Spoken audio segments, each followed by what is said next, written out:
안녕하세요. 김어준입니다. 이학수 전 삼성전자 부회장이 이명박 전 대통령 측의 요청으로 다스 소송비를 대납했다고 주장했습니다.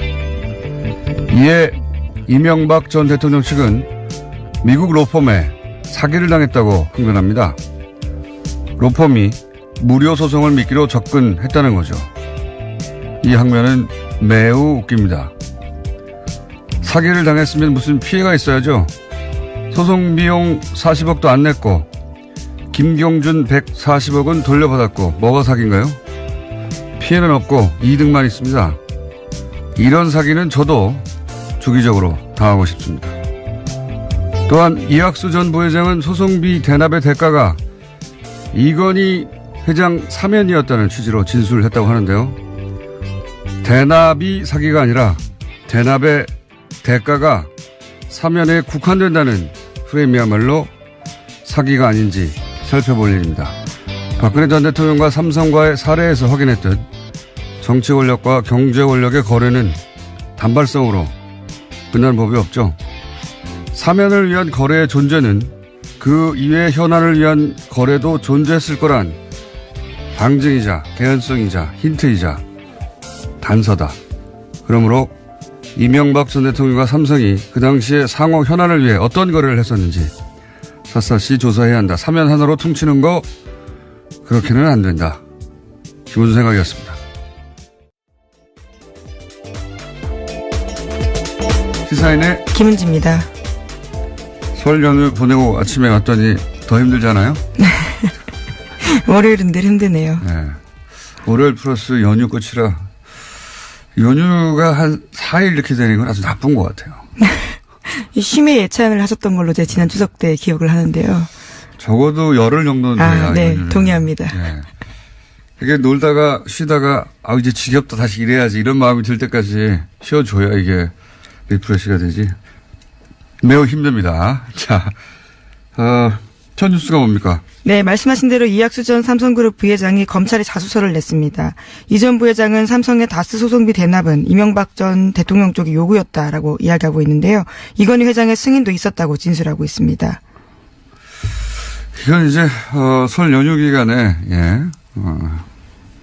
방송 사람들이 안 듣는다고 천천히 많이 듣는다고 계속 주장하고 있습니다.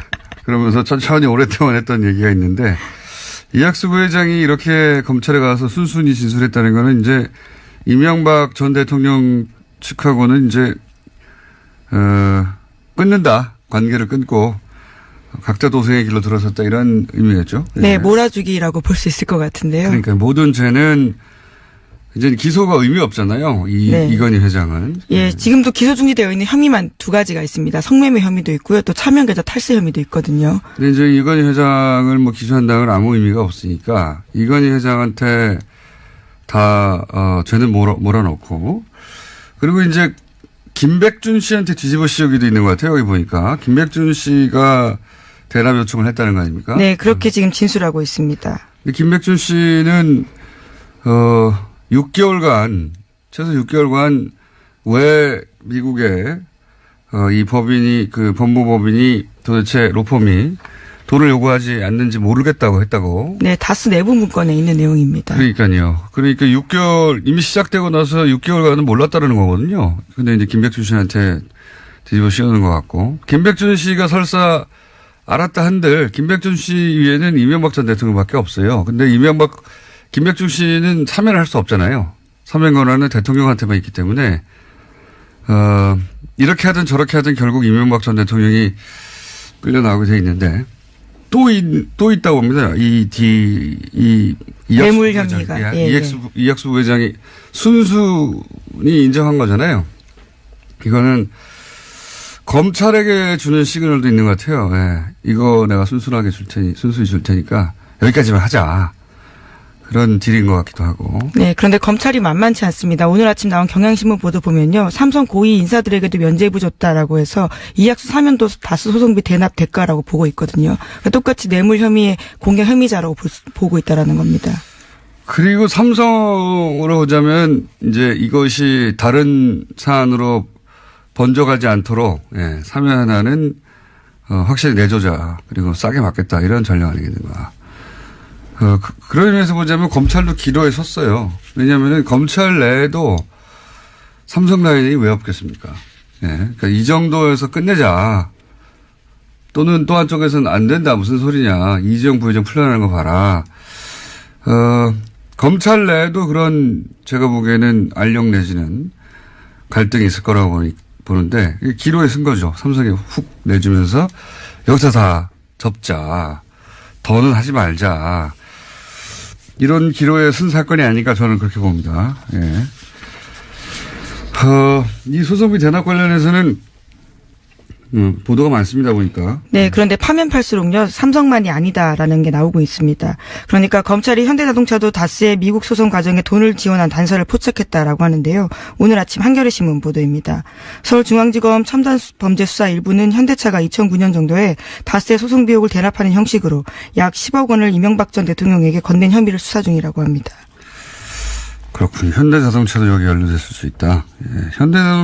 현대와 이명박 전 대통령의 관계는 이거 외에도 많죠. 예. 네, 기본적으로 다스가요, 자동차 시티를 현대차에다가 납품하는 회사입니다. 그래서 이제 이명박 전 대통령 서울시장하고 대통령 재임 기간에 엄청나게 매출액이 뛰었다. 예, 눈부신 성장을 했던 때입니다.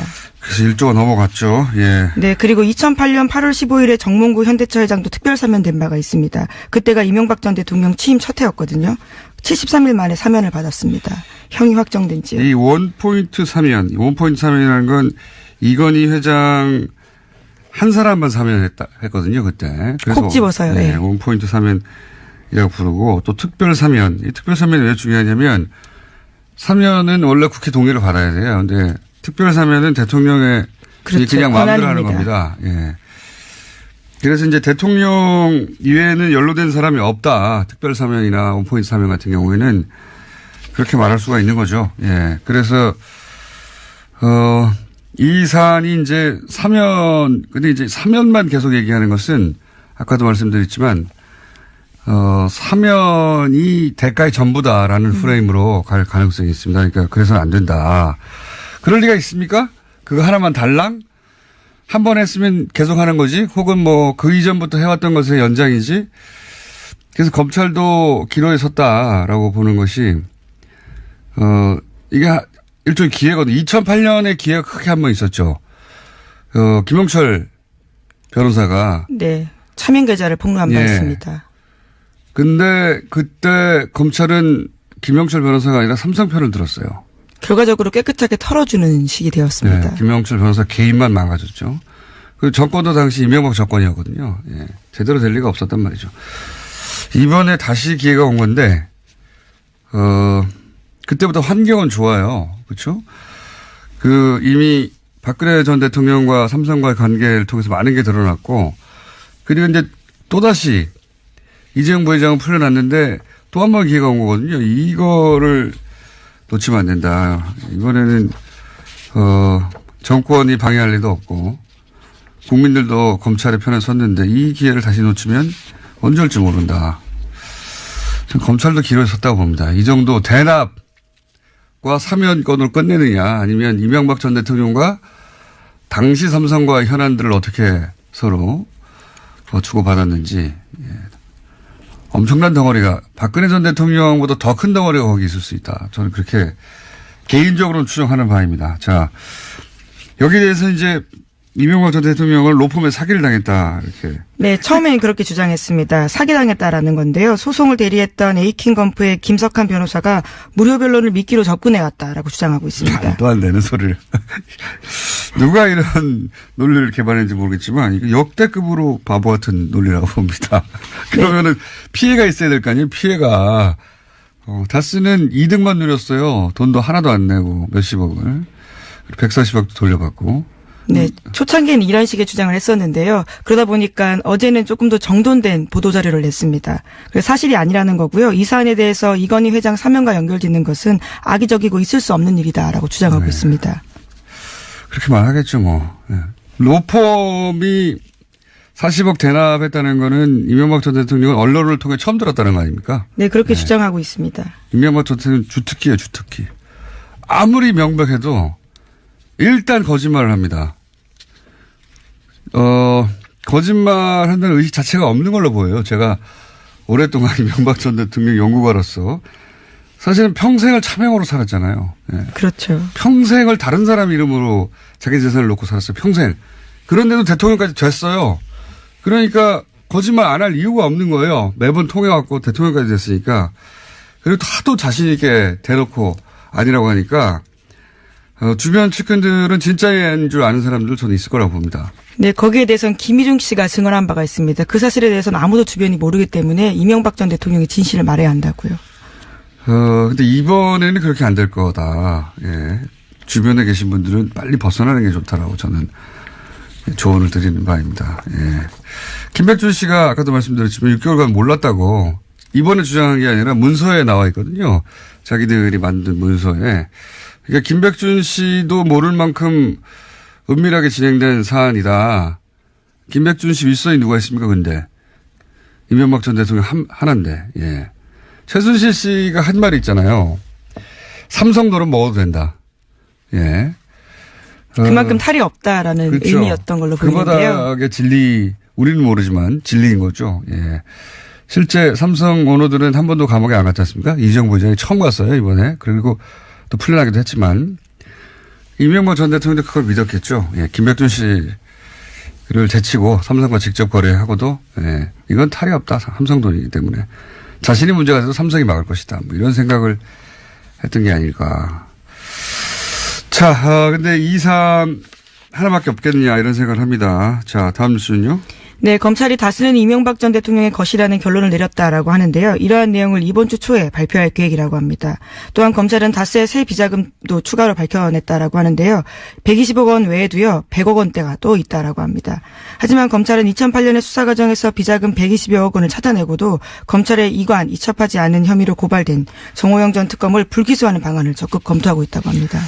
이게 이제 걱정됐던 사안이기도 합니다. 그때 당시 2008년에 120억이 우리가 계속 그 말도 안 된다고 해왔던 개인 횡령이다. 네, 격리 직원 1명 예. 횡령이다. 당시에는 그렇게 결론을 내렸습니다. 근데 이번에도 그것이 개인 횡령이다고 결론이 날 가능성이 있다라고 수사하기 전에 그때 그 검찰 특검과 직관적으로 연결된 검찰들이 그 당사자들이 지금 여전히 검찰에 있고 그래서 120억은 털어주는 거 아니냐 이런 얘기 했었던 거 기억하시는지 모르겠는데 예. 그래서 서울중앙지검이 수사하는 거 말고 동부지검이죠. 예. 네, 그렇죠. 120억 원은 동부에서 하고 있습니다. 동부지검에서 수사하는 120억 이 수사가 제대로 되겠는가 이런 우려가 있었거든요. 근데 이번에도 이 120억은 개인 격리 직원의 횡령으로 정리되어 가는 모양새예요. 다만 네. 이제 그 외에 다른 100억 원 가까운 비자금을 찾아냈다라는 건데 이렇게 되면은 그 120억은 결국 만약 그렇게 결론 난다면 격리 직원이 혼자 먹은 게 되는 거예요. 네, 그렇죠. 그렇기 때문에 조세 포탈에 해당하지 않는다라는 논리를 구성하고 있습니다. 이거 진짜 지금 검찰이 수사하고 또다시 다시 해야 한다는 여론이 나올 만큼 희한한 결론이라고 저는 보는데 아니 격리 직원이 혼자 120억을 먹고 어떻게 그 회사에서 가만히 계속 일을 하고 오히려 아무런 징계도 당하지 않고 잘리지도 않고 말이 됩니까?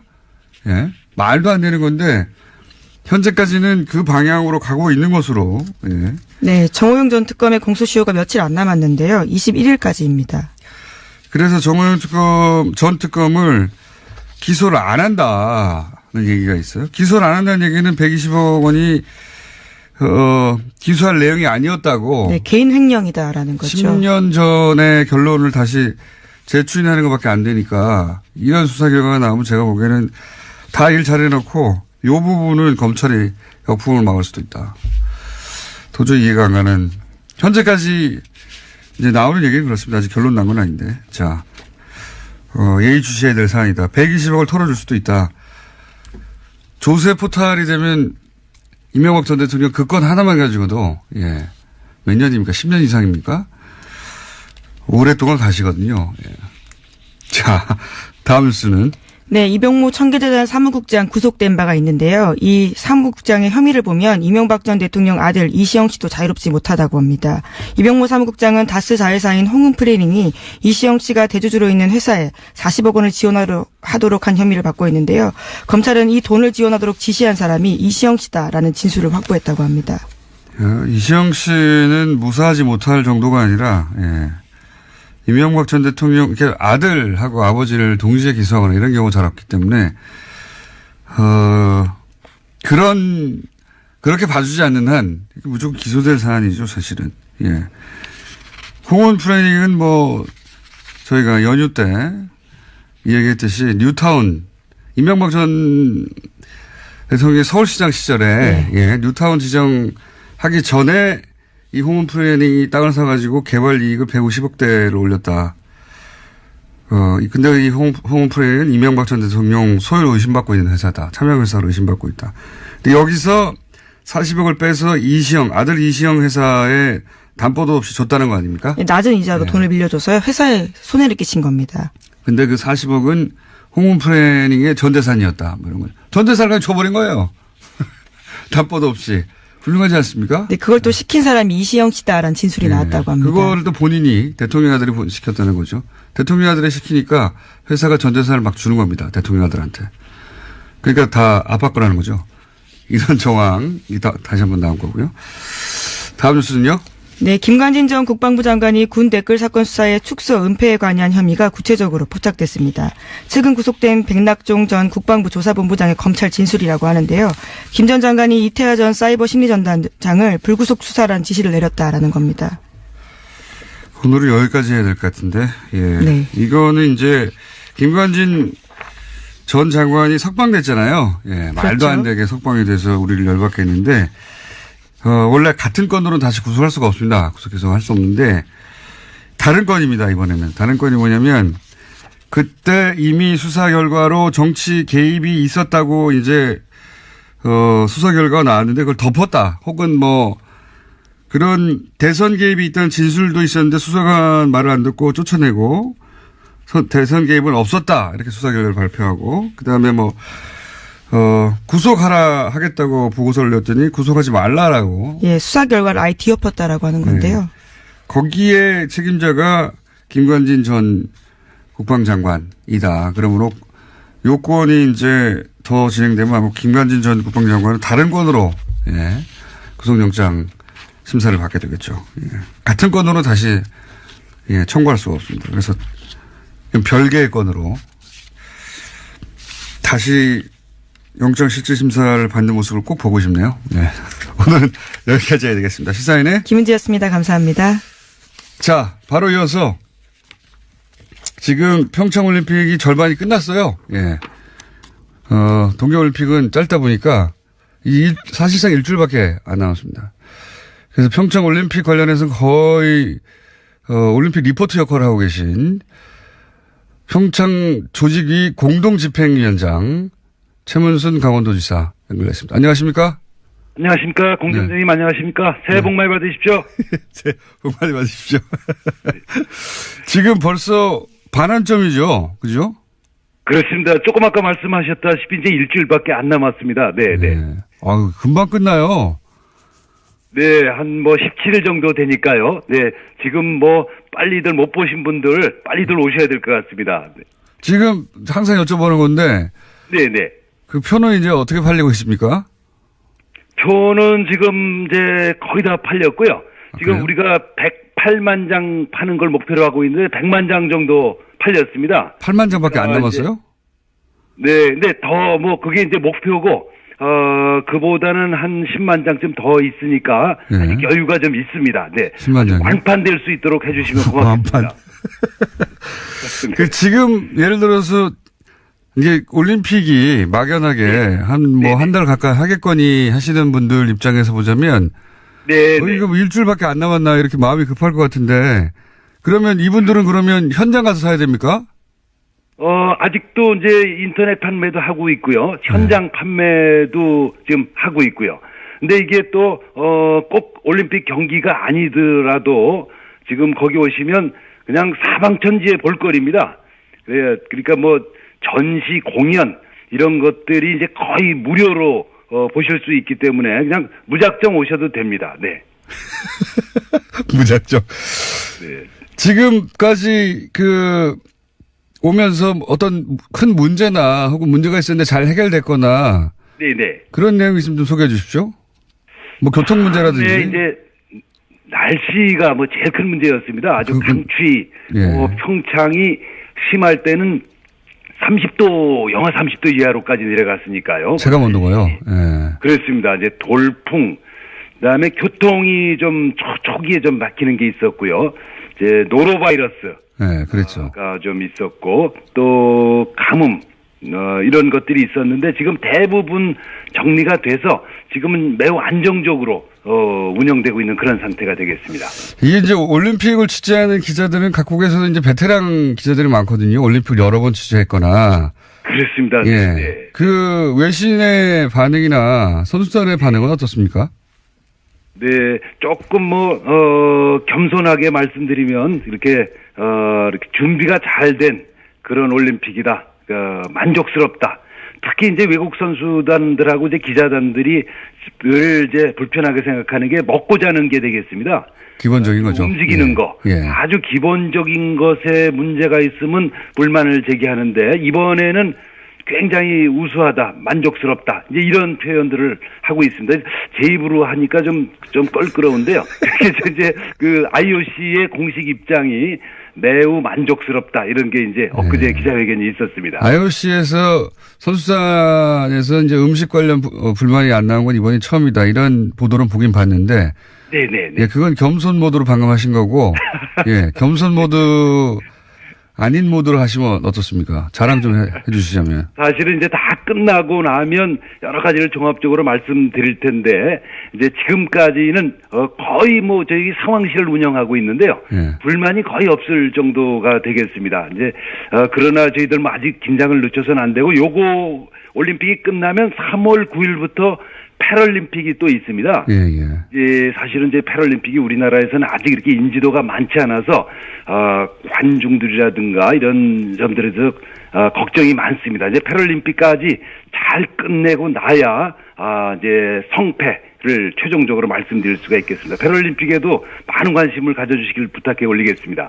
네, 올림픽이 이제 최근 들어서는 이게 적자 올림픽이라고 다른 나라들도 네네. 걱정도 많이 하고 특히 동계올림픽은 시설을 어떻게 활용할 것인지 이야기는 우리나라뿐만 아니라 해외에서도 항상 나오는 얘기였지 않습니까? 네. 그래서 올림픽 끝나면 강원도 파산할 거라는 그런 이제 악성 루머도 있어요. 예? 예. 어떻습니까? 재정적인 측면에서는? 네. 그거는 약간 좀 과장된 것 같고요. 저희들이 그런 분위기 때문에 아주 처음에 경기장을 지을 때부터 심사숙고해서 돈을 가장 적게 들이는 방식으로 지었습니다. 이게 전체 경기장 13개가 필요한데 그 중에서 6개만 새로 지었습니다.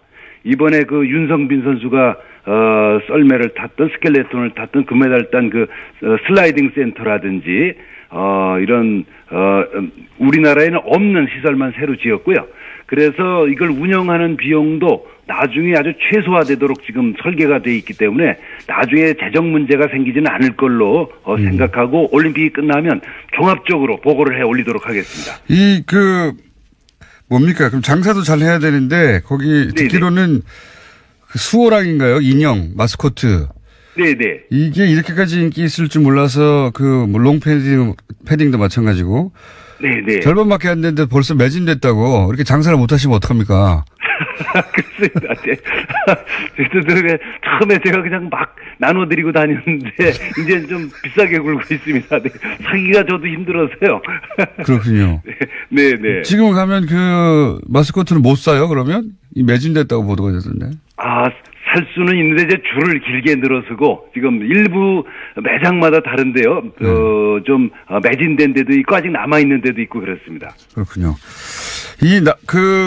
북측 응원단과 어제 어제입니까? 그제입니까? 만찬을 가지셨다고 제가 보도에서 봤는데. 네네. 우리, 경기장마다 이렇게 바람을 일으키고 있는 응원단들이 지금 설 연휴에 떡국을, 좀 못 먹었다고 해서 떡국을 대접하려고 저녁에 좀 떡국으로, 우정을 좀 나눴습니다. 네.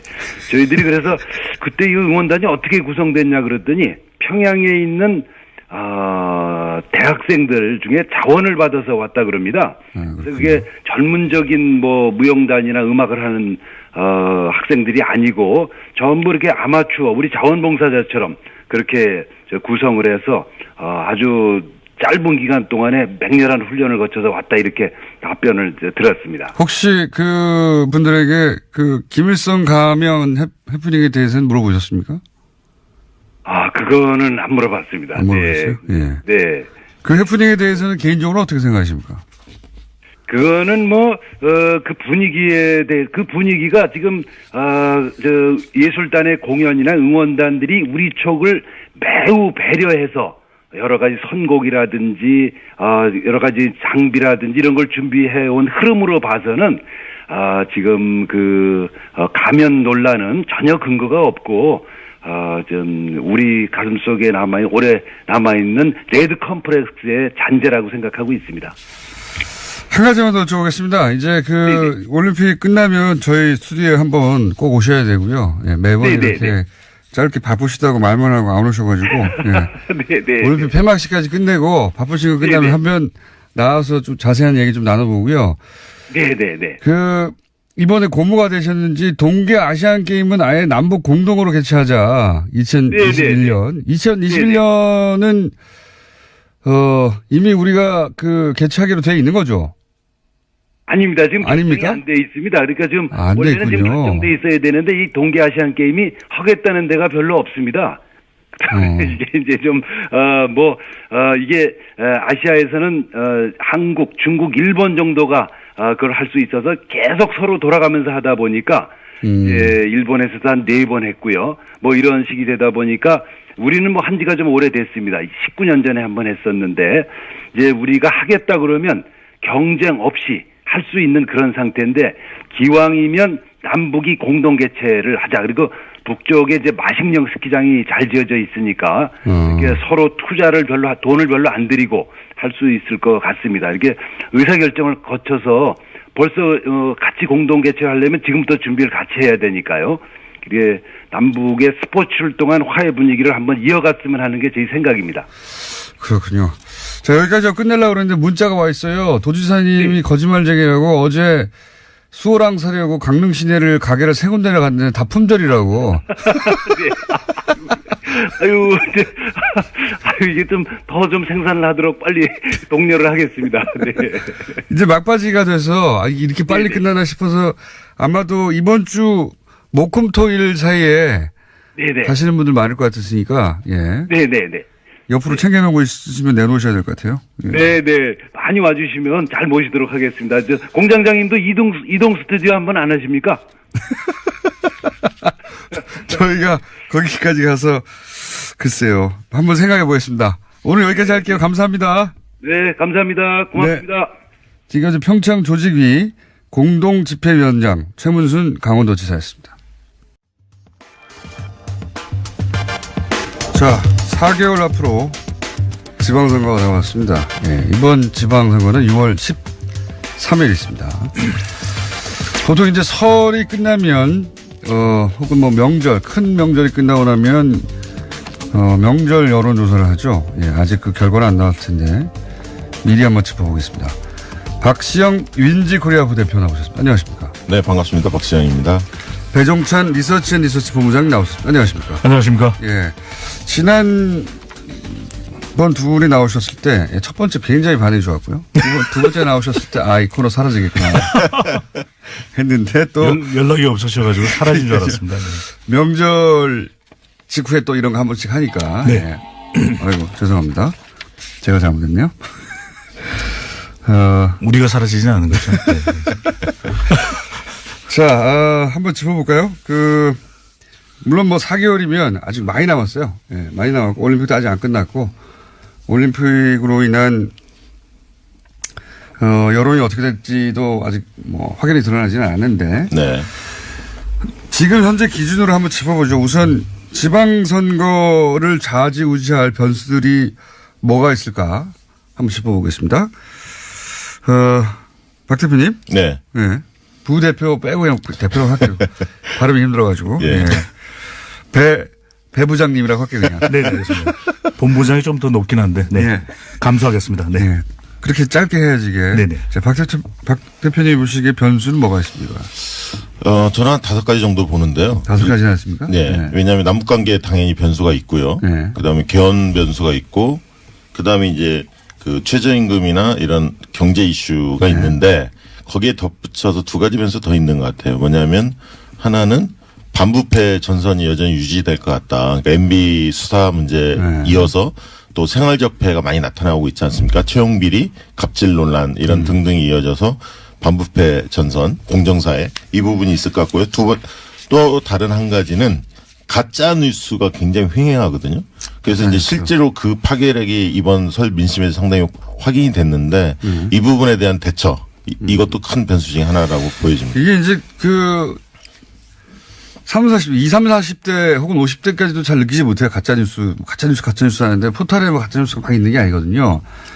근데 이제 나이가 좀 있으시면 60대 이상 되시면 본인의 카톡으로 끊임없이 뭐가 날라옵니다. 네. 네. 끊임없이 뭐가 날라오는데 출처를 알 수 없는. 근데 예를 들면 그 고려 연방제를 곧 할 거다라든지 읽고 있으면 야, 이거 말도 안 되는 소리를 뭐 이런 소리를 뿌리고 있어 하는데 그런 뉴스가 끊임없이 날라오거든요. 네. 북한에 뭐 이번에 내려왔는데 뭐 네. 몇십 조를 준다더라. 준다고 퍼졌다. 했다더라. 뭐 이런 식의. 그거가 굉장히 형식을 갖춘 네. 뉴스의 꼴을 갖추고 막 퍼져요. 예. 저희 왜 그냥 냅두나 모르겠어요. 예, 저희 집안 식구들도 모였는데 그 얘기 나오더라고요. 그런 걸 받아봤다고. 네. 60대 막 들어선 누님께서 그 얘기를 해서 저희 페이스북에 친구들 이야기도 들어보니까 민심 얘기 들어보니까 아니 60대들하고 친하세요?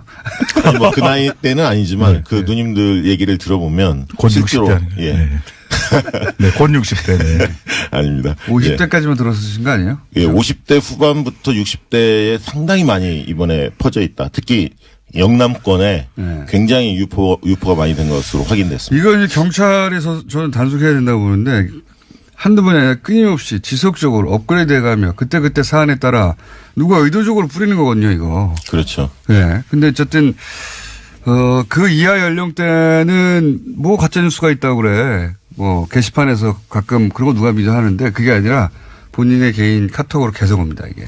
이게 이제 어르신분들이 새로운 어떤 의사소통 수단으로 뭐 단톡, SNS 이런 걸 이제 이용하기 시작했다라고 볼 수 있는 부분이고 사실 근거가 없는 뉴스가 근거요? 네, 근거. 네. 전파된다는 것은 근거 말고요? 네. 그런 명절 민심으로 좀 이해를 해 주시고. 네.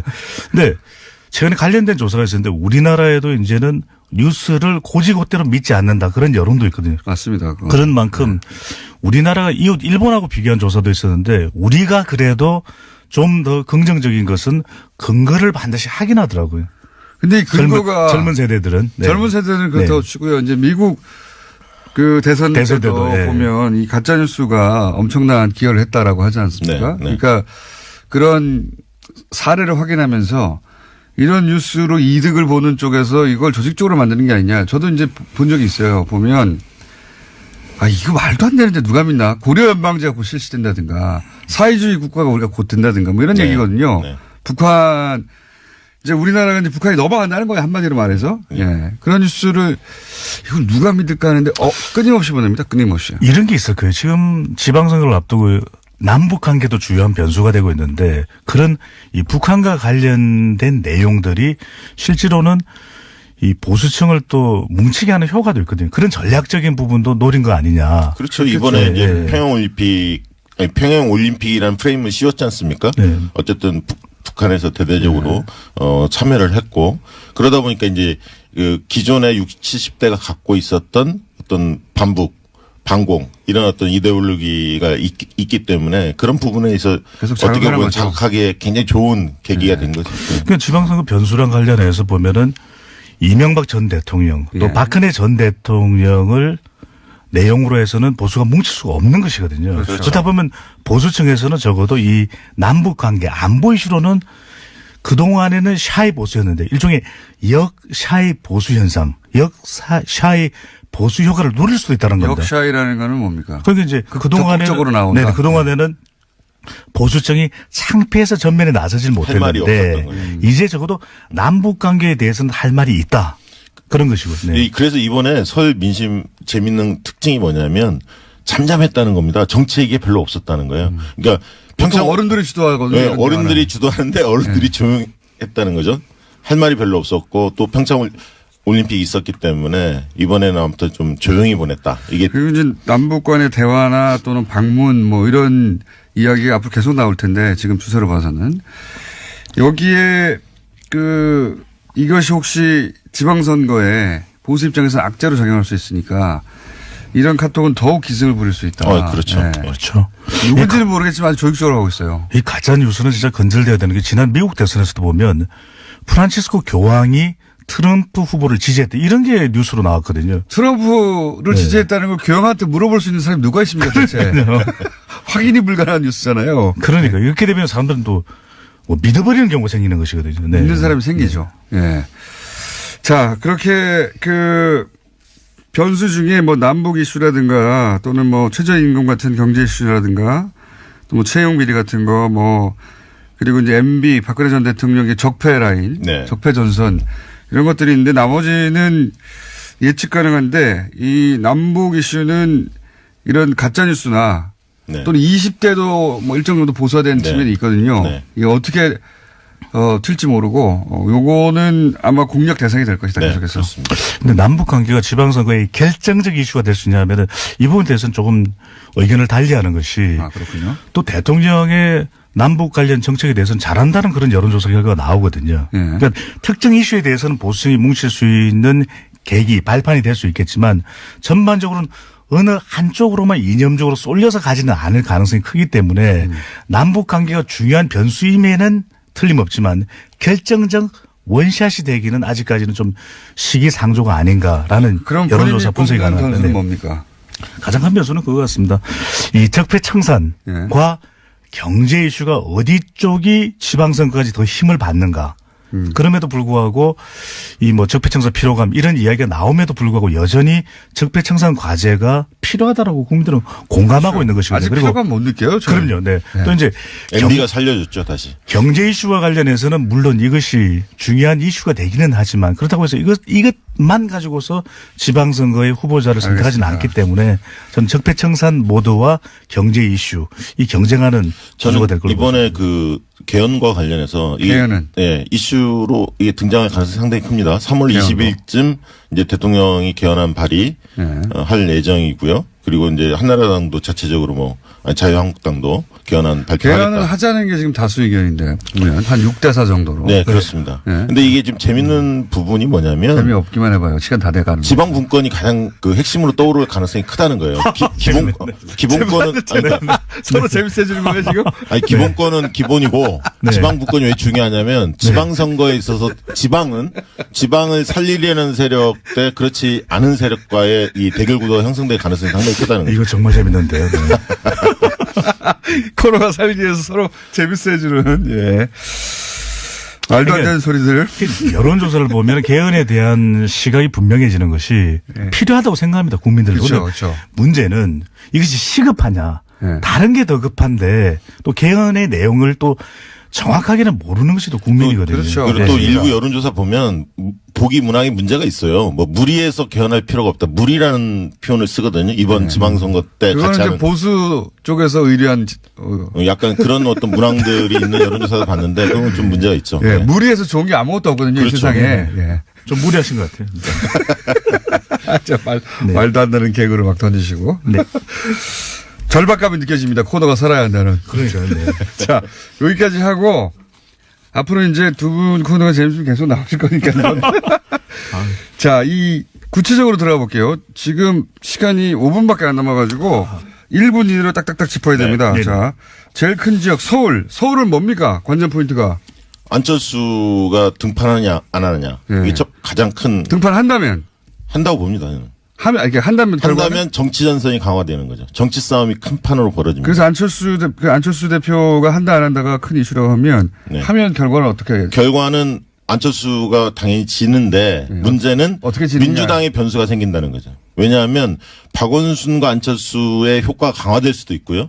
한편으로 정치 전선이 강화되기 때문에 새로운 다크호스가 부상할 가능성도 있다는 거죠. 지긴 지는데 민주당의 후보 구도가 변할 수 있다. 네. 지금 당락을 이야기한 건 좀 너무 섣부른 것 같고요. 중요한 것은 이제 안철수 전 대표가 나가느냐 마느냐 본인의 어떤 정치적인 미래를 생각한다면 출마합니까 안 합니까? 예, 출마합니다. 하면 어떻게 됩니까? 가능성이 높다는 말씀드리고 근데 출마하게 될 때 저는 당락을 예단하는 것은 물론 섣부르긴 한데 쉽지는 않다는 겁니다. 그만큼 지금 이제 환경 자체가 바른미래당의 안철수 전 대표가 당선되기는 어려운데 하지만 중요한 것은 얼마나 득표하느냐가 또 중요한 것이거든요. 얼마나 득표할 거라고 보십니까?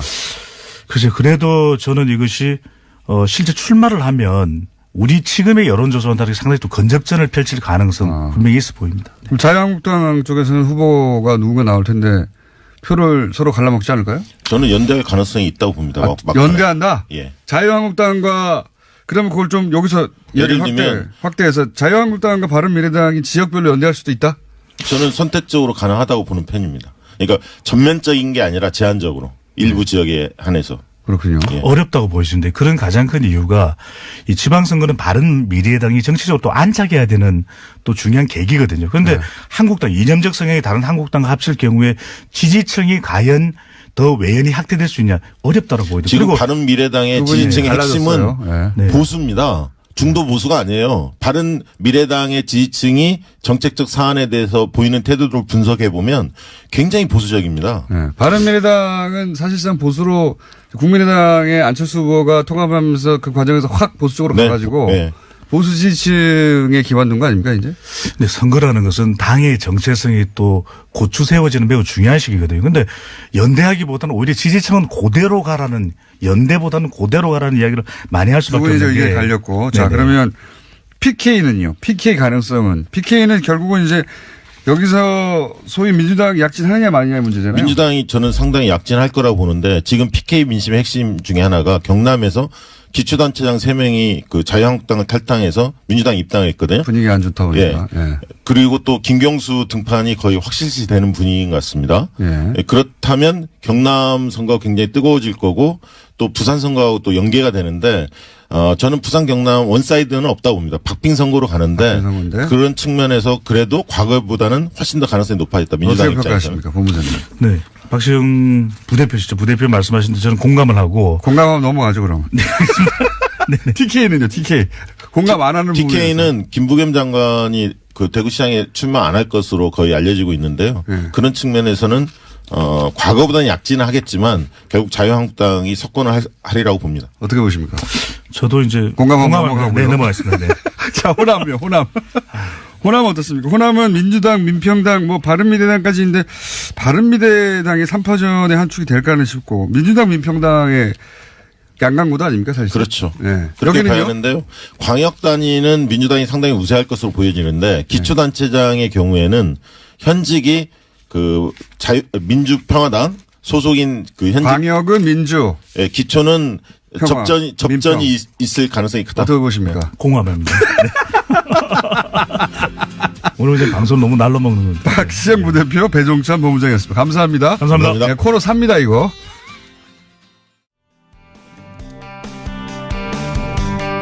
제너럴 모터스 GM 미국 본사가 한국 GM 군산 공장을 오는 5월까지 폐쇄하겠다고 선언을 했습니다. 누적 적자 때문이라는 건데 이에 대한 입장 한국 GM의 전국 금속노조 조합 지부죠. 노조 입장 좀 들어보겠습니다. 이봉남 부지부장 직접 스튜디오에 나오셨습니다. 안녕하십니까? 안녕하십니까? 네. 이 GM 관련해서는 그런 얘기부터 나옵니다. 예. 다른 이야기 이전에,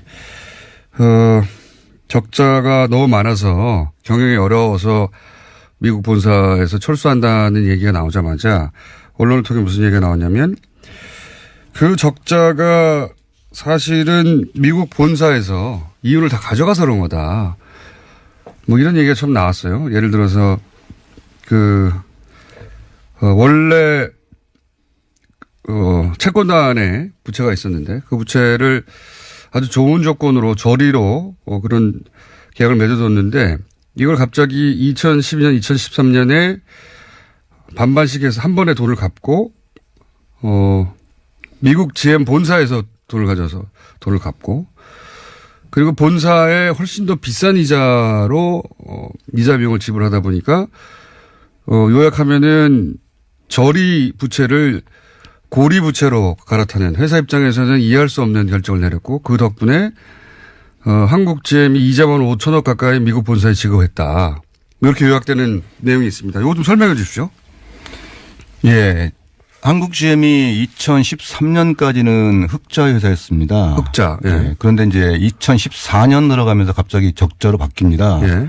네, 생산이나 그 내수, 수출, 판매 수량들은 별 차이가 없는데, 갑자기 이제 적자로 전환된 거죠. 네. 그래서 그 전환된 이유에 대해서 노동조합에서 회사 측에 자료 제시를 요청을 했고 내용 설명을 요청을 했는데 평상시하고 비슷한데 그리고 적자였는데 왜 갑자기 흑자였는데 왜 갑자기 적자가 됐느냐. 예. 예. 근데 이제 회사에서는 대외비라는 명목으로 자료를 제시해 준 게 없었고요. 네.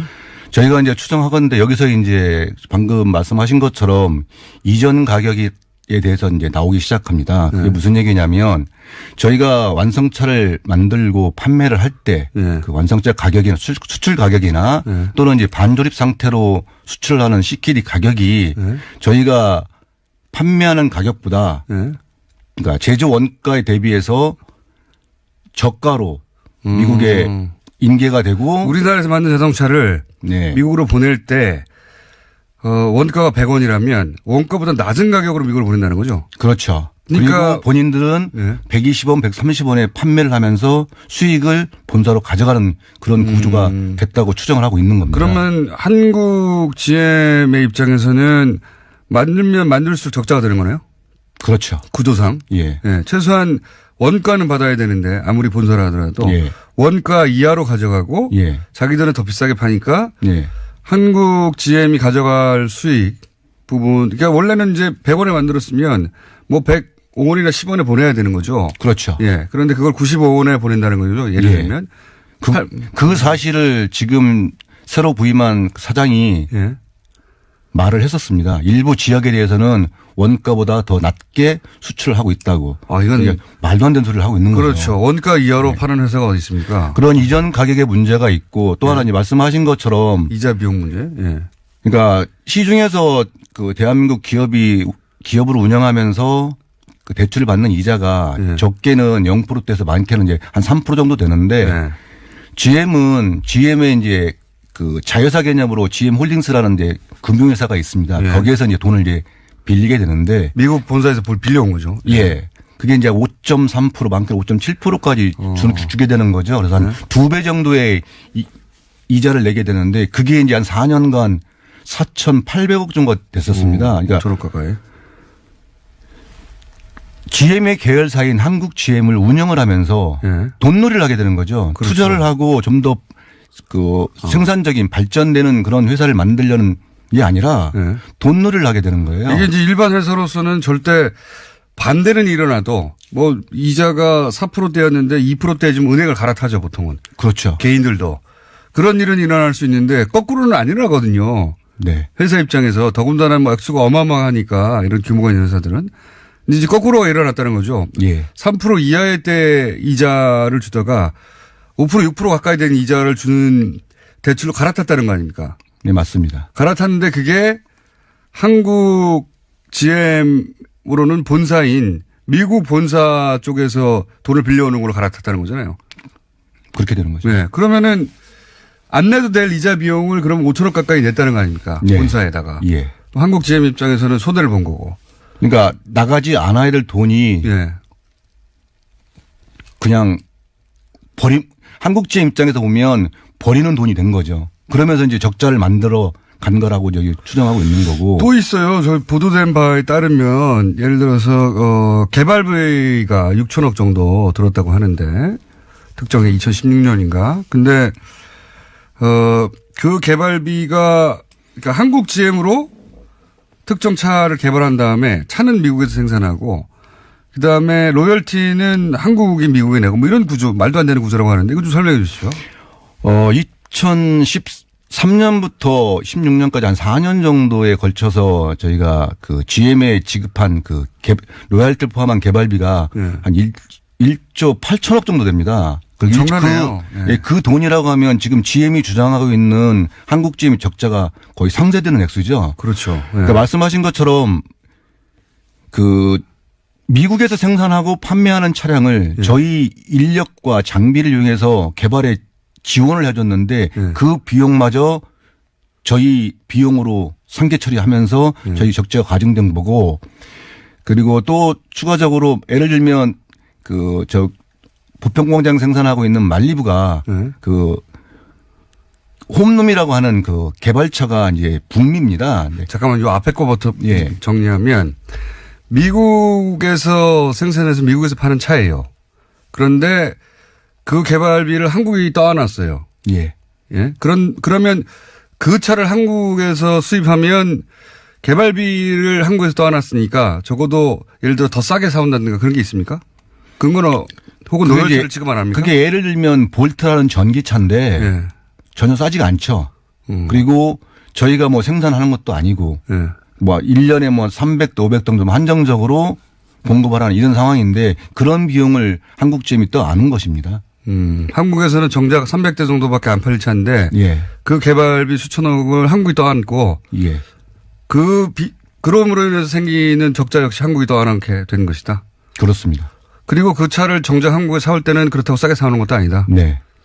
그럼 그 로열티는 내겠네요. 당연히 내죠. 그러니까 한국 GM의 입장에서 아무런 이득이 안 되는 일에다가 돈을 쓰고 그 혜택은 전혀 못 누리는 구조로 그렇게 개발비가 돌아갔다. 예. 그래서 돈이 그렇게 개발비가 많이 들어간 거다. 네. 한국에서 생산하고 판매할 차에 개발비가 많이 들어간 게 아니고. 그렇죠. 역시 이제 개발비를 떠넘긴 거 아닙니까, 그러면? 맞습니다. 단순하게 말하면. 예.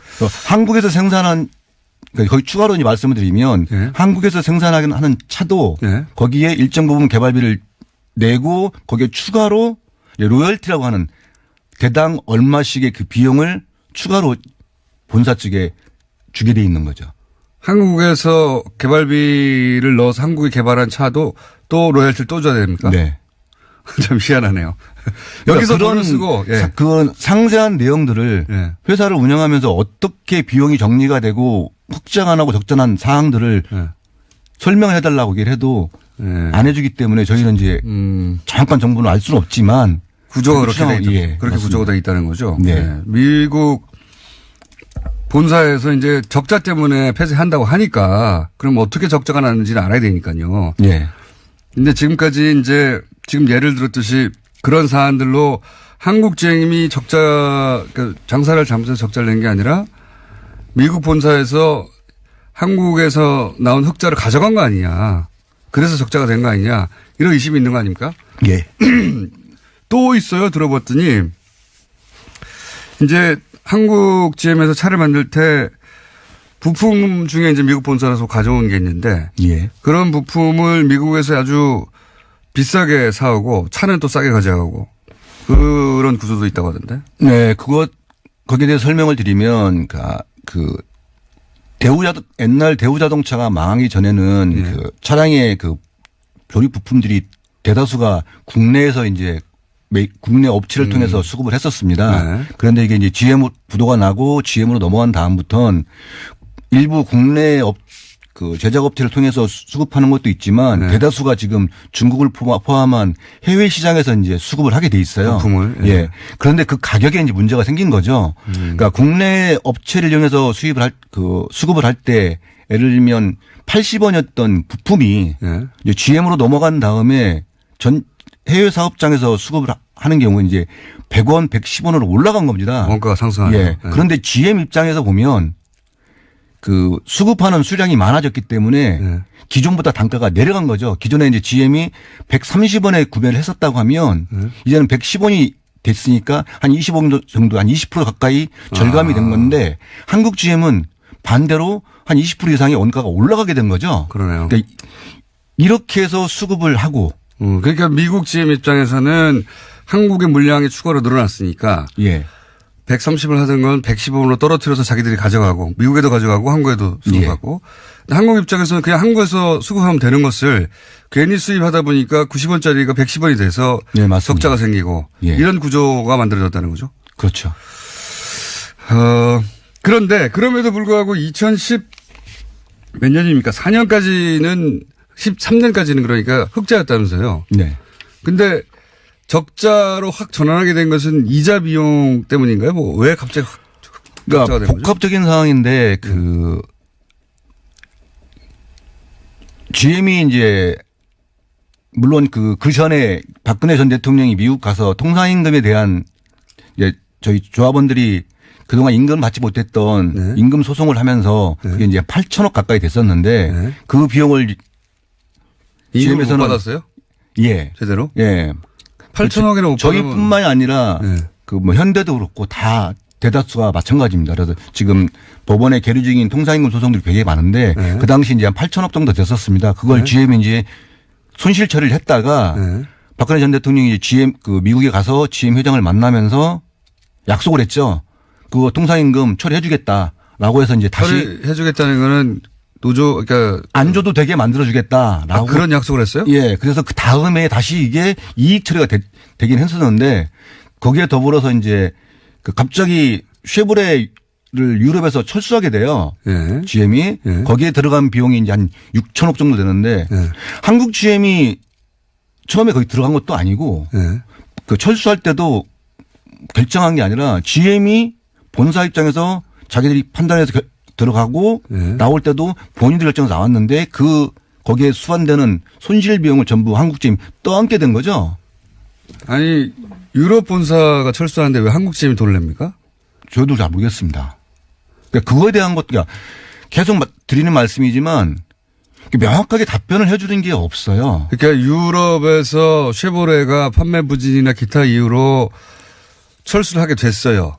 그러면 뭐 당연히 철수와 관련된 이전 비용이나 혹은 손실을 처리해야 될 게 있겠죠. 네. 그 비용을 한국 GM이 떠안았어요? 네. 그거는 참 웃기는 일이네요. 한국 GM이 거기다 지사를 낸 게 아니잖아요. 그렇죠. 본사가 거기 지점을 낸 건데 철수하면서 비용을 한국 얼마나 떠안는 겁니까 그럼? 한 6천억 정도 됩니다.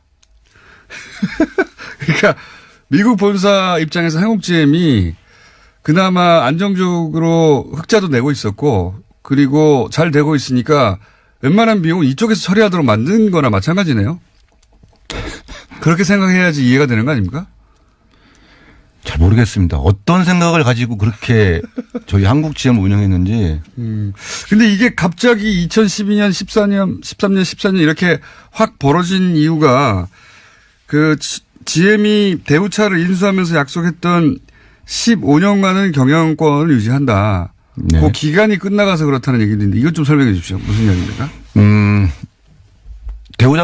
대우그룹이 부도 사태를 맞고 2002년도에 결국에 GM에 이제 인수가 됐는데 그때 그 채권단인 산업은행과 협약을 맺게 됩니다. 그 협약에 맺은 사항이 뭐 열 몇 가지라고 하는데 저희가 그렇게 공개를 요구했음에도 불구하고 산업은행도 그렇고 GM도 그렇고 그 내용에 대해서는 오픈을 하지 않고 있는데 거기에 이제 한 가지 사항이 자산의 5% 이상에 대해서 뭐 매각하거나 아니면 폐쇄하게 되는 경우에는 그 2대 주주인 산업은행이 거부권을 행사할 수 있는 그 비토권이라는 걸 갖게 돼 있었어요. 15년간. 그래서 15년간은 GM이 독자적으로 뭔가를 결정할 수 있는 그 제재 장치가 마련돼 있었던 거죠. 그죠? 그래서 섣불리 할 수가 없는 상황이 있었습니다. 근데 그게 이제 2016년 10월 16일부로 만료가 됐죠. 1년 반 전에. 예. 그래서 이제 그 건을 이제 저희가 물론 그동안에도 수도 없이 얘기를 했지만 본격적으로 이제 예전에 상하이 기차가 쌍용 자동차를 목태현상 한 게 있었기 때문에 그렇죠. 그걸 우려해서 그 정치권에 이제 요청을 했었던 거고. 2016년 이전부터 얘기를 했었고. 예. 그리고 산업은행을 직접 찾아가서 서한도 전달하고 그럼 했었는데. 이 일은 2014, 2015, 2016 내내 예상됐던 일이네요. 말하자면. 예. 그러니까 설마 그러겠냐. 그러지는 않을 거다. 그래도 확실하게 안전장치 만들 필요가 있다.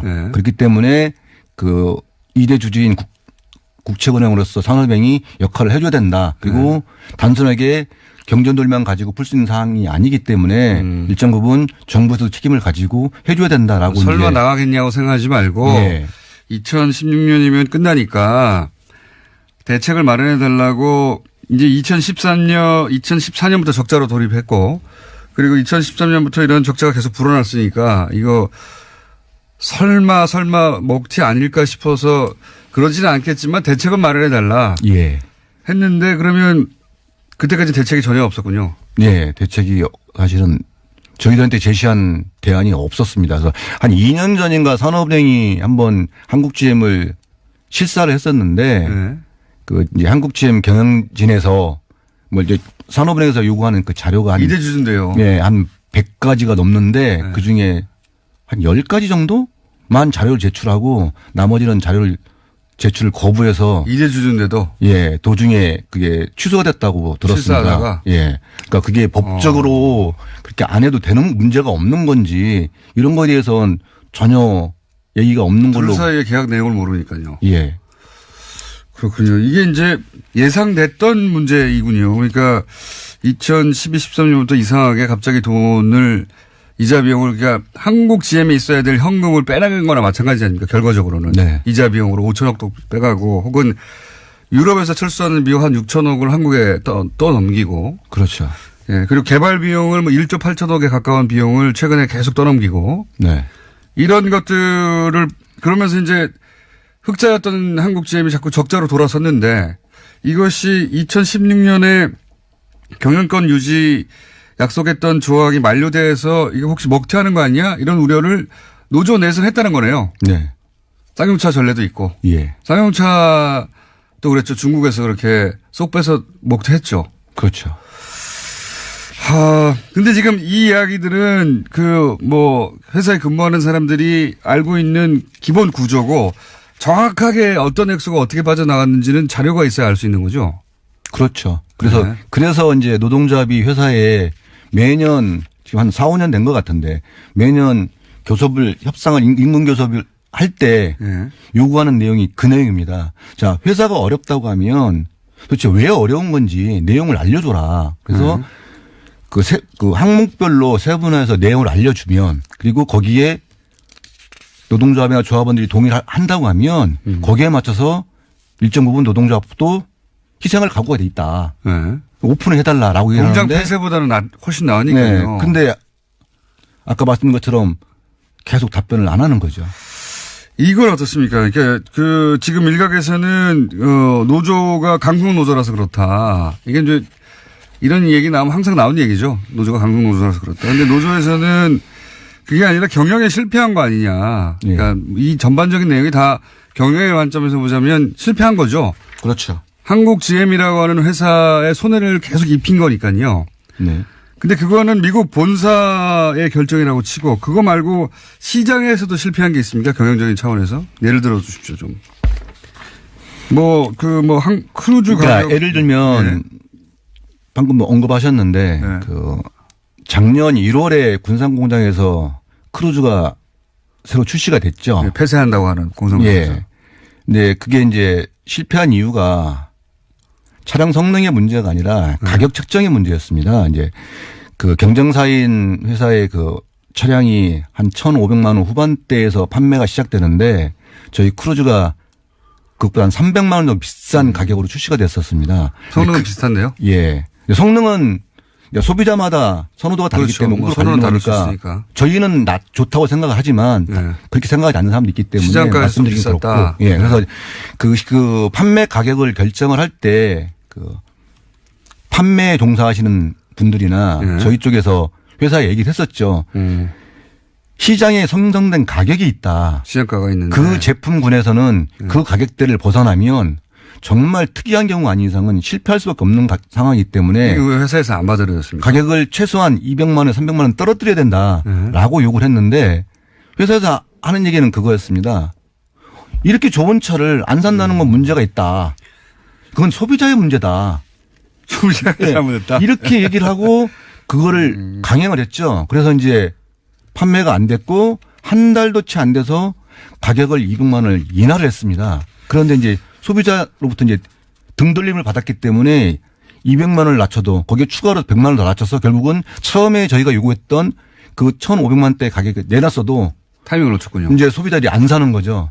소비자들 뭐 우롱한다고. 문제가 있어서 이제야 가격을 내린다거나 아니면 이제야 가격을 내리니까 기분이 상했을 수도 있고요. 하여튼 예. 타이밍을 놓쳤다 마케팅 타이밍 그런 그렇죠. 차원에서. 그러니까 또 그렇게 실패를 했다고 하면 그걸 추진한 사람이 예. 뭔가 책임을 져야 되는데 책임을 지는 게 없습니다. 다 노조 탓을 하고 있다. 예. 이건 어떻습니까? 이제 GM 입장에서 예를 들어서 아까 예를 들었던 5천억의 추가 이자 비용을 예. 부담할 수밖에 없었던 고대출로 넘어간 거. 근데 그 상황이 이제 예를 들어서 GM이 상황이 안 좋아지고 있었기 때문에 국내 금융권에서 대출을 더 이상 안 해줘서 그렇게 넘어갔다고 말할 수도 있잖아요. 할 수 없이. 그러니까 그 건 또한 이제 확인된 게 아니기 때문에 네. 뭐라고 말씀드릴 수는 정확하게 말씀드리기는 어렵지만 네. GM과 그 국내 금융권 두 곳 중에 한 곳은 거짓말을 하고 있다고 저희가 판단하고 있습니다. 왜 그렇게 생각하십니까? GM은 예. 뭐 물론 자료 제시한 거 없지만 네. 금융권에서 안 빌려주기 때문에 어쩔 수 없이 그 미국에서 비싼 예. 고리로 돈을 빌렸다라고 얘기를 하는데 본사에서. 제가 모 금융권의 사람한테 들은 얘기는 예. GM이 정식으로 예. 금융권에 대출을 신청한 적이 없다. 그렇기 때문에 금융권에서도 된다 안 된다 말한 적이 없다. 이렇게 말을 하기 때문에 누구 말이 맞는지는 모르겠지만 한 곳은 거짓말하고 있는 거죠. 그렇죠. 이 정도 액수의 대출이면 국내 금융권들이 다 알겠죠. 네. 당연히. 그리고 이제 쭉 받아보지 않습니까? 이렇게 된 경우. 이렇게 그렇죠. 액수가 크면 금융권에 다 이제 소위 비딩을 한단 말이죠. 이제 좋은 조건으로. 근데 이제 금융권에서는 GM이 우리한테 돈 빌려달라고 한 적이 없다. 예. 둘 중 한 군데 거짓말 하는 거다. 이렇게 보시는 거예요. 그리고 일부 뭐 1년, 2년 적자를 그러니까 GM이 밝히는 적자를 봤다고는 하지만 한국 GM 정도의 자산을 가지고 있는 회사라고 하면 담보를 제공한다고 하면 돈을 안 빌릴 이유가 없죠. 그렇죠. 네. 자산이 2조 가까이 되는데요. 자, 둘 중에 한 군데는 거짓말이다. 이런 말씀이시고, 아까 이제 조금 더 자세히 예를 들어봐 주십시오. 아까 연구 개발비가 한국 GM이 거의 떠났다 보니까 연구 개발비가 다른 경쟁사에 비해서 몇 배나 들어갔는데 실제로는 미국에서 개발된 자동차 연구 개발비를 한국에서 떠안는 거다. 한국에서 아무런 혜택도 없이. 네. 구체적인 자동차의 사례를 좀 들어주십시오. 뭐 말리부도 잠깐 얘기하셨고 스파크 뭐 얘기도 있고 여러 가지가 있는데 그중에 좀 확 와닿게 이해할 수 있게 하나만 정리해 주시면요. 그게 아까 말씀드렸던 그 볼트라는 예. 그 경우. 예. 스파크 얘기도 하는데 이거는 아닙니까? 스파크는 그 개발 홈룸이 예. 저희 한국 GM입니다. 그러니까 한국. GM의 전 사업장에서 그 스파크 우리가 이야기하는 경차를 만드는 회사는 없어요. 예. 그래서 한국 GM에서 개발을 하고 수출을 하게 되는 차인데 이제 거기에서는 약간 또 이제 의문스러운 건 모든 게 지금 명확하게 제가 답변을 못 드리는 게 예. 정확한 자료가 없습니다. 예, 자료를 제시 않기 때문에 말씀드리기 좀 어렵긴 하지만 의문스러운 건 저희가 얘기하는 지금 현재 시중에서 돌아다니는 그 스파크 이전 거, 예. 이전의 스파크까지는 없었던 것 같아요. 그 개발비로 넘겨주는 비용이. 개발비를 넘겨주는 것 같은데. 근데 지금 시판되는 이 스파크부터는 그게 정확히 얼마인지는 모르겠지만 일정 부분 또 넘겨주는 것 같습니다. 그러니까 이게 사실 어떻게 보면 말이 안 되는 거죠. 우리 엔지니어가 물론 본인들이 차량에 대해서 이 차량을 다시 개발해서 판매를 할까라는 계획은 세우겠지만 디자인부터 생산까지 우리 엔지니어들이 우리 조합원들이 투입이 돼서 한 건데 그마저도 일정 부분 개발비 용모로 빼간다는 게 저희로서 납득이 안 되는 거죠. 여기서 다 개발하는데 개발비 그쪽에서 빼간다. 네. 자, 이제 오늘은 1차로 마무리를 하고 저희가 GM 입장도 들어보고 그리고 이제 이 사안이 앞으로 전개됨에 따라 다시 한번 모실 것 같은데, 이제 일각에서는 강성노조, 임금이 너무 높고 생산성의 문제고 하여튼 근본적으로 노조의 문제다라고 하는 시각이 있어요. 항상 이런 문제가 불거지면 노조의 문제라는 시각이 있죠. 그 문제에 대한 답변을 좀 듣고 싶고 마지막으로 노조가 지금 현재 요구하는 게 뭔지도 좀 정리해 주십시오. 예. 일각에서 강성 노조, 그다음에 네. 고임금의 노조, 규정 노조가 돈 더 달라고 네. 생떼를 쓰고 있다라고 이제 네. 말들 하는데 그건 전적으로 잘못됐다고 말씀드리는 거고요. 그 일부 보수 언론 쪽 그리고 자본가의 입장만을 대변하는 네. 쪽에서 이제 이야기하는 거라고 생각합니다. 그 자본가도 이번에는 한국 자본가도 아니에요. 굳이 미국 자본가까지 옹호해줄 필요가 있는가 싶은데 네. 아무리 보더라도.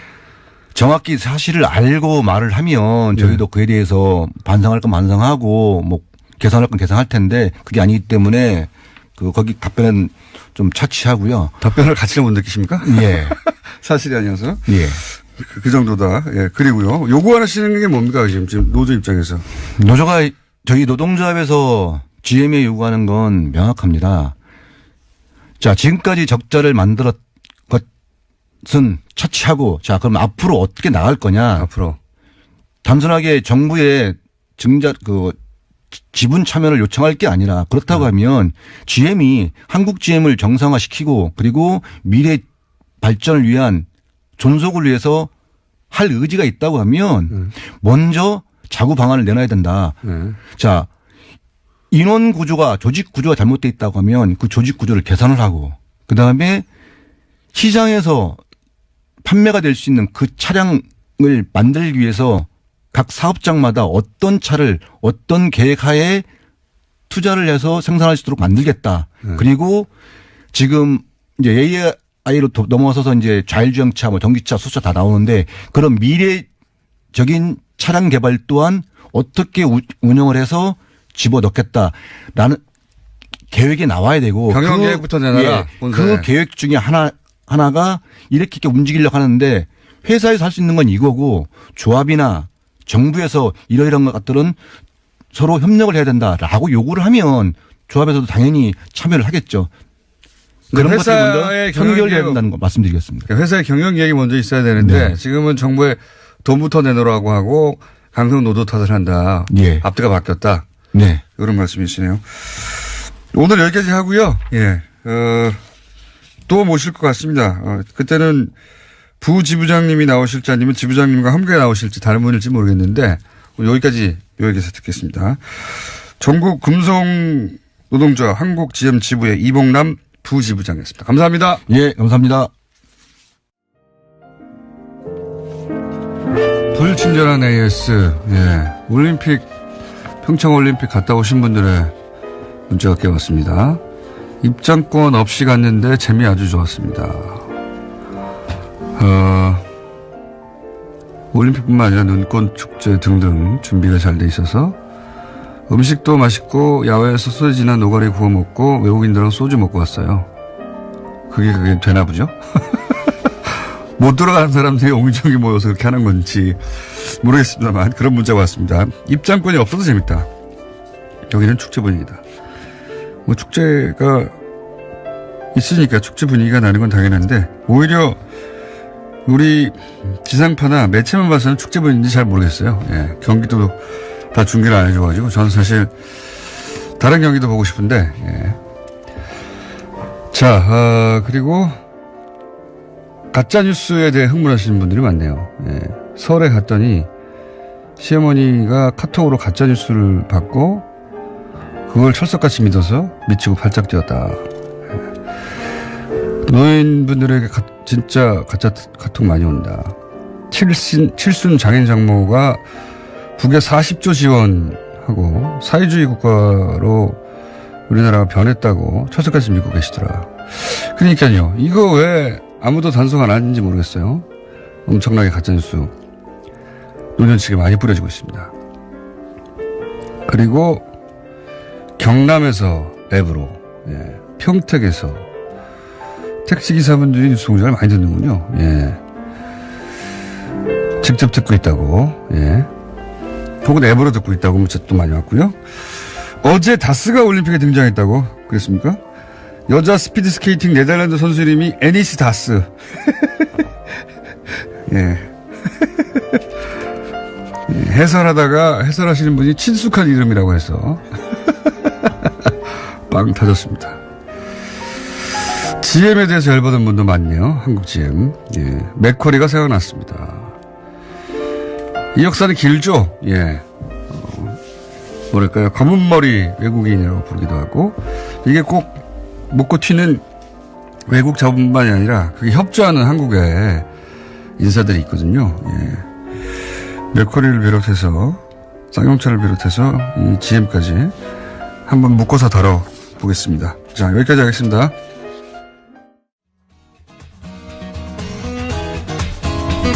인문결 연구소 소장보다는 이제는 뭡니까 제목이 뉴스공장 하청공장장. 제목이 하청공장이에요? 네, 뉴스 하청공장. 뉴스 하청공장. 네. 네, 뉴스 하청공장 공장장. 으로 계신 임상훈 선생님 나오셨습니다. 안녕하십니까? 네, 안녕하십니까? 하청공장 어떻게 돌아가고 있습니까? 잘 돌아갑니다. 신나셨군요. 예. 많이들 들어주시니까 예. 이제 또 열심히 하려고 하고. 그 피드백도 아주 좋습니까? 네, 뭐 이 많은 그 언급들 해주시고 뭐 요구사항도 많으시고. 요구사가 뭐? 음질을 개선하라. 음질을 개선하라. 그래서 조만간 고민 중입니다. 어떻게 네. 뭐 좋은 저 장소를 좀 좋은 장소로 해서 녹음을 할 방법이 없을까? 돈도 안 되는 것을 자꾸 사람들이 네. 요구는 많습니다. 아직 광고도 없고 그냥 순잡이라 하시는 거죠? 예, 그렇죠. 근데 뭐 좋은 일이 있겠죠. 좋은 일이 있겠죠. 많은 분들이 언젠가는. 들어주시고 예. 요구를 하고 그럼 요구하는 만큼 또 뭐도 있지 않겠습니까? 희망사항이지만. 자, 하청공장장님, 예. 이게 이제 부담이 훨씬 적어요. 왜냐하면 여기서 하다가 다 못하면 하청공장으로 가면 하청공장으로. 되는. 네. 일부러 많이 준비해가지고 다 못하시고 예고하고 가시려고 하는 거 아니에요? 아니 그건 아니고요. 네. 근데 이제 마음이 편해진 거는 사실이에요. 이제 네. 그 전에는 이걸 다 말해야 되는데 하면서 막 그 초조한 그런 게 있었는데 네. 이제는 뭐 다 못하면은 또 그 하청공장에서 하면 되니까. 근데 일부러 뭐 빼는 건 없고요. 안 그래도 오늘 좀 본론으로 빨리 들어가야 되지 않나 이제 그런 생각을 하고 왔습니다. 서론 사건들은 뭐가 있습니까? 서론 사건들. 서론 사건들 몇 가지 사실 서론도 큰 뭐 뉴스들 많이 네. 있습니다만 일단 그 시리아 얘기를 잠깐 하고 넘어가려고 합니다. IS하고 연결될 얘기죠. 그렇죠. 근데 시리아가 이제 시리아 하면 우리가 IS 연결을 시켜가지고 많이 이제 알고 계시고. 근데 그 사실 전부터 시리아 내전이 있었죠. 네. 지금 7, 8년이 돼가고 있는데 시리아 내전이. 그러니까 거슬러 올라가면 처음에 이게 아랍의 봄부터 시작이 됐었습니다. 네. 그러니까 다른 나라들이 전부 이렇게 큰 어떤 민주화 운동 이런 게 있었는데 시리아에서 이게 억압을 당했죠. 억압을 당하는 과정에서 제일 늦게. 네. 예, 정부군에 의해서 이제 아주 그 비열한 방법으로 또 탄압도 당했고 네. 그러면서 내란이 생긴 건데 워낙에 공권력이 약하다 보니까 반군 그리고 그 안에 민족 구성도 복잡하고 그리고 또 이제 미국하고 러시아가 개입하기 그러니까요. 시작하고. 그 외세들이 개입을 하고 이렇게 되면서 복잡한 양상이 됐는데 그동안 최근 몇 년 동안에는 이 대 IS 작전 때문에 예. 그런 것들이 이제 다 어떻게 보면 그냥 하나의 우군처럼 예. 이렇게 해서 대 IS 왜냐하면 정부군은 러시아가 지원하고 반군은 미국이 지원하는 형국이었는데 네. 둘 다 IS에 대해서는 협력했거든요. 그렇죠. 근데 이제 IS가 거의 격퇴됐다 싶으니까 네. 이제 그 대리전이 다시 시작됐다. 그렇죠. 예. 그래가지고 미군도 이제 앞으로 이제 그 대 IS 작전에 투입됐던 물론 육군이 실제로 이제 전쟁에 들어가진 않았지만 어쨌든 간에 그 병력이 이제 철수를 하고 있어요 지금. 상당 부분이 철수가 됐고 그러다 보니까는 말씀하신 것처럼 이제 국제 대리전 양상이 예. 더 부각이 된 게 직접 싸우지는 않고. 예. 그러죠. 그리고 이제 터키도 마침 그 아주 그 껄쩍지근한 그 주변 그 국경을 맞대고 있는 쿠르드족 예. 이 기회에 얘는 좀 치자라고 하면서 국경을 넘어와서 시리아 국경 쪽으로 넘어와서 치다가 보니까 미국하고 또 맞붙으시니까는 미국하고 지금 갈등이 있다가 왜냐하면 이제 쿠르드가 이 IS 격퇴전에서 공을 많이 격한 공을 세웠죠. 공을 세웠기 때문에 네. 쿠르드는 독립하고 싶었는데 그 미국 때문에 무산됐고. 네. 그런데 이제 터키 내에 쿠르드 족이 1,000만 명이 넘게 산단 말이죠. 네, 네. 그러다 보니까 이제 언제나 저들이 분리 독립할 수 있다는 불안감 네. 내지는 이 쿠르드를 관리해 왔는데 이 기회에 시리아까지 들어가가지고 네. 그 쿠르드도 정리해야 되겠다. 그렇죠. 왜냐하면 네. 시리아에 있는 쿠르드족이 자신들, 그러니까 터키 국 안에 있는 시리아들을 지지하고 그러니까 지원하고 있다. 네. 이렇게 이제 믿으면서 그러니까는 그 원천부터 차단을 하자라고 하면서 공격을 한 거죠. 그러다가 최근에는 또 그 한 일주일 됐나요? 이스라엘 전투기가 공습을 하다 격추가 됐어요. 네. 그러다 보니까는 이스라엘까지 이제 개입을 하려고 이렇게 나서고 있으면서 이게 힘의 공비에 생긴 곳에 자기들이 맞습니다. 먹으려고 하는 거죠. 다들. 네. 시리아가 이제 공격력이 너무 약하다 보니까 이렇게 주변국들이 덤비면서 아주 심각한 어떻게 보면은 앞으로 경우에 따라서 IS 대 IS 작전보다 왜냐하면 그때는 타격이 분명했잖아요. 타겟이 하나 근데 지금은 피하 구별이 잘 안 되는 사방에서 내가 앞으로 총을 쏘는데 뒤에서 총알이 날아오고 그럼 뒤를 쏠려고 그러면 또 앞에서 날아오고 이런 형국이 지금 돼가고 있거든요. 생 난리가 났고요. 네. 이거를 좀 우리가 국제사회가 관심을 가지고 좀 봐야 될 것 같습니다. 미국하고 러시아의 욕심 때문에 더 커진 면도 있다고 봅니다. 예. 물론 그런 게 있죠. 항상 그렇지만. 네. 그래서 이제 시리아 내전이 IS 격투로 끝날 것 같은데 아니 2라운드가 시작됐다. 네. 뭐 이런 얘기죠. 네. 그렇게 정리를 일단 하고 그다음에 두 번째 아이템으로 가겠습니다. 미국에서 우리 다 보셨죠. 총기 사고 또 났습니다. 네. 플로리다주에서 또 나가지고 근데 뭐 늘 나오는 얘기지만 미국에서 총기 사고 이건 문제가 뭘 어디서 찾아야 되느냐.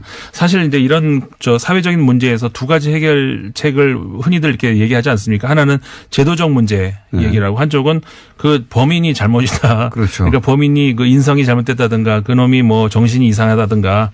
근데 이제 미국 특히 이제 공화당 정부 같은 경우에는 항상 그 후자 쪽으로 방법을 생각을 해왔다는 거예요. 총기를 규제하지 못하는 거죠. 그렇죠. 항상 이건 뭐 사실 여야 상관없이 정도의 차이는 있지만 항상 그래왔는데 이 문제의 경우에서는 이제 그 여야 구별이 좀 모호한 것이 미국 총기협회가 워낙 로비력이 강하고 돈 안 받은 데가 없어요. 그렇죠. 그러다 보니까 민주당이라고 해서 뭐 특별히 그런 건 아니지만 그래도 그나마 오바마 정부 때는 지난번에 그 초등학교 총기 사고 났을 때 그 이후에 야 이건 안 되겠다 싶어서 좀 규제를 하려고 했는데 이게 또 안 됐단 말이에요. 실패했죠. 네. 실패했어요. 근데 항상 실패를 해요. 근데 이제 이번 같은 경우에 트럼프 대통령이 또 정신건강 문제를 언급을 했잖아요.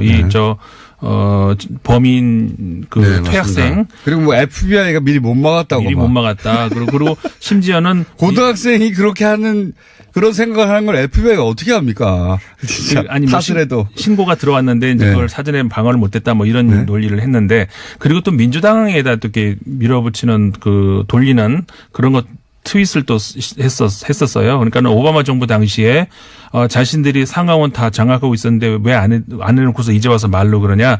한마디로 자기들도 할 생각이 없다. 이렇게 얘기하는데. 일부 맞는 이야기입니다. 그건 또. 예, 근데 일부. 이제 그 미국의 그 The Hill이라고의 의회 전문지 있잖아요. 거기서 이제 그거는 사실관계가 틀리다. 오바마 정부 때 실제로 하려고 했는데 아까 말씀드린 것처럼 저항에 부딪혀서 못했다. 그런 얘기를 했거든요. 그리고 정신 이상자에 대해서 총기를 판매를 좀 제한하는 그런 법안을 오바마 정부 때 했는데 이번에 트럼프 정부가 그걸 막았거든요 또. 그러니까 그런 여러 가지로 봤을 때 이거 사실관계 맞지 않는다 이런 지적을 또 했었죠. 아니 뭐 오바마 정부 때도 기본적으로 그 민주당 내에서도 적극적으로 이 사안을 밀어붙이지 못한 것도 사실이니까 그렇다 하더라도 공화당에서 이걸 비난하는 건 말이 안 되죠. 그렇죠. 공화당에서 어쨌든 이것 때문에 미국에서는 난리가 났고, 난리가 났고, 이번에는 좀 더 의미 있는 변화가 있을지도 모른다고 생각이 드는 게, 여기 당했던 학생 중에 생존자 학생이 고등학생인데 굉장히 적극적으로 스스로 발언을 하기 시작했어요. 예, 이번에 안 그래도 화제가 되고 있어요.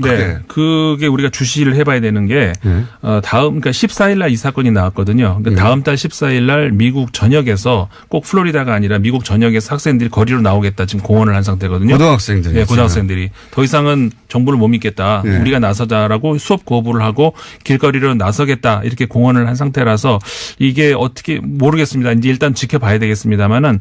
그 전개 방향에 따라서 큰 어떤 목소리가 될 수도 있지 않을까. 한번 찾아보시면 저도 이제 이 고등학생이 여자 학생인데 연설하는 걸 봤거든요. 이제 지금 미국에서 막 보도되고 있던데 총기협회하고 트럼프 대통령을 향해서 굉장히 직설적이고 호소력 있게 트럼프 대통령 총기협회에서 얼마 받았냐고. 그게 우리 생명보다 더 중요하냐고. 우리 목숨값은 얼마냐 이런 식의 이야기를 이제 부모들이 하는 게 아니고 정치인들이 하는 게 아니고 그날 총기 사고에서 간신히 살아남은 학생 중 하나가 네. 굉장히 호소력 있게 얘기해서 그게 이제 미국 사회의 반향을 크게 일으키고 있다. 네. 그래서 뭔가 좀 이번에는 모르겠습니다. 워낙 로비단체 1등이니까요. 총기협회가. 이번에 심지어는 그 사실 얼마 전에 14일이 발렌타인데이 아니었습니까? 발렌타인데이 선물로 연인에게 총을 선물하세요. 이런 광고를 할 정도니까 이 나라가 도대체가 이게 그런 게 광고가 통한다는. 슈퍼에 가면 월마트에 가면 거기 기관총 팔잖아요. 월마트에서. 우리로서는 상상을 할 수 없는 그 일인데. 총알도 팝니다. 거기 월마트에서. 아무튼 말도 안 되는 일이. 이런 사회적 문제를 제도적인 개선으로 고쳐야 된다는 생각을 하지 않는다면 그럼 뭐 어떻게 뭐 범인들 정신건강 그걸 뭐 어떻게 합니까? 말도 안 되는 소리죠. 그거는 이번 주 메인 이슈는 어떻게 합니까? 이제 근데 메인 이슈 가야 되는데 그러니까 요약만으로 해드릴게요. 예. 그러니까 남아공 얼마 전에 대통령이 바뀌었습니다. 예. 남아공 뭐 잘 아시겠습니다만은 남아공 하면은 만델라 예. 아주 정말 국가 브랜드가 그 정도로 중요하다는 것이 예. 사실 만델라 하나로 남아공은 괜찮은 뭐 이제 잘 되는 나라 이렇게 되지 않습니까? 근데 최근에 좀 심한 어떤 주마 대통령이었는데 물러난 대통령이 부패에다가 뭐 개인 비리에다가 여러 가지로 해서 물러났어요. 여기가 벌써 집권한 지가 20년이 넘었으니까 24년입니까? 만델라 대통령이 이제 94년에 집권을 했죠. 24년 됐네요. 네. 예. 그러니까는 상당히 됐는데 그 이후 지금까지 아프리카 민족회의라고 하는 이제 그 정당이 여당으로 지금까지 집권해 온 거죠. 자, 요 뒷이야기는 하청공장에서 들으시기 바랍니다. 임상훈 하청공장장이었습니다.